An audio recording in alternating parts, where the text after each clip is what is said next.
Hello दोस्तों, क्या आपने कभी सोचा है कुछ घरों में रहने के बाद अचानक जीवन में परेशानियां क्यों बढ़ जाती है?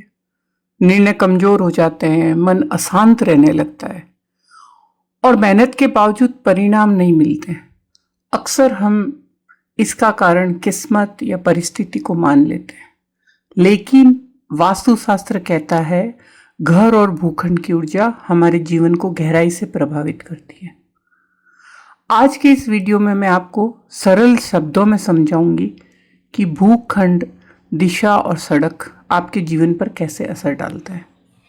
वास्तुशास्त्र के अनुसार जैसे मानव शरीर भोजन, जल और वायु से ऊर्जा ग्रहण करता है, वैसे ही घर और भूखंड भी आसपास के वातावरण से ऊर्जा लेते हैं।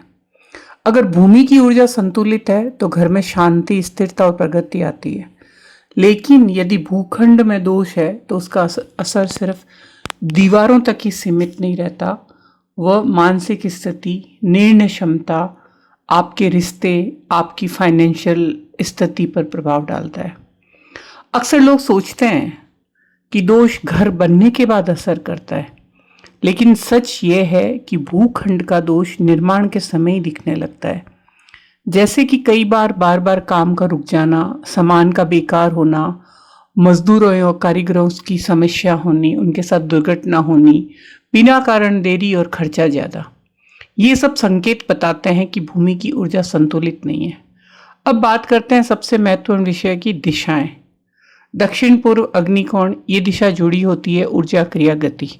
यदि इस दिशा में दोष हो तो जैसे सड़क कट या असंतुलन, तो व्यक्ति के जीवन में दिखाई देता है चिड़चिड़ापन, जल्दबाजी में वो गलत निर्णय लेता रहता है और आर्थिक स्थिरता और स्वास्थ्य की समस्या आती है। दक्षिण पश्चिमी नेत्रिकोण, ये दिशा होती है स्थिरता, सुरक्षा और मानसिक संतुलन।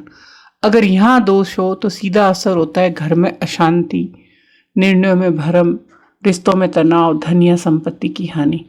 ये दिशा सबसे ज़्यादा सेंसिटिव होती है। मालिक का स्वास्थ्य भी इस दिशा के असंतुलित होने पर उसके स्वास्थ्य पर असर डाला जाता है। उनके पाँव में दर्द, कमर में दर्द, सपोर्ट नहीं मिलना, शरीर से भी सपोर्ट नहीं, मन से भी नहीं, तन से भी नहीं। अगर भूखंड के पास दक्षिण पूर्व या दक्षिण पश्चिम दिशा गुजरती हो तो दोष और भी बढ़ जाता है। इसके अलावा भूखंड का किसी दिशा में कटा होना, ऊंची दीवारें नॉर्थ में या उत्तर पूर्व में होनी, या भारी निर्माण, या दक्षिण में गड्ढा होना, या सीढ़ियाँ, रंग और संरचना असंतुलित होना, ये सभी उस दिशा की ऊर्जा को डिसबैलेंस करते हैं। वहाँ पे हार्मोनी नहीं रहती है। जब एक ही प्रकार का दोष प्लॉट और घर दोनों में होता है तो उसका प्रभाव कई गुना बढ़ जाता है। ऐसे में जीवन में दिखाई देता है लगातार आप स्ट्रगल कर रहे हो, लाइफ में बहुत तरह की बीमारियां हो गई है, हर वक्त दिमाग में एंजाइटी रहती है, काम में मन नहीं लगता है और जो भी काम में हाथ डालते हैं असफलता होती है, नई अपॉर्चुनिटी नहीं आती है और बहुत मेहनत के बाद भी जब पैसा आने वाला होता है उसमें रुकावट आती है। आज का विज्ञान भले देवता या दिशाओं की भाषा को समझता नहीं है, ऐसे अंधविश्वास मानते हैं, लेकिन ये चुंबकीय क्षेत्र, ऊर्जा का प्रभाव और वातावरण का संतुलन, इसी पे वास्तु बैलेंस है और ये मानव के जीवन को बहुत प्रभावित करता है। यही कारण है कि वास्तुशास्त्र आज भी व्यवहारिक और प्रभावी विज्ञान माना जाता है। विज्ञान के दृष्टिकोण से इस पे कई अनुसंधान हुए हैं।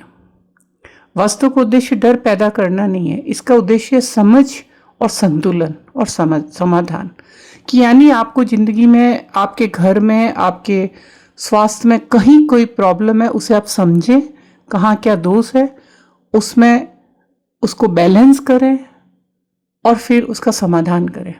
जब ऊर्जा समझ में आ जाती है तो घर समस्या नहीं, शक्ति का केंद्र बन जाता है। अगर आप जानना चाहते हैं कि आपके भूखंड या घर की ऊर्जा कैसी है, फ्री वास्तु एनर्जी चेकलिस्ट के लिए कमेंट करें वास्तु या डीएम करें एनर्जी, और उससे आप कम से कम अपने घर के वास्तु को तो ठीक कर पाएंगे। Thank you very much.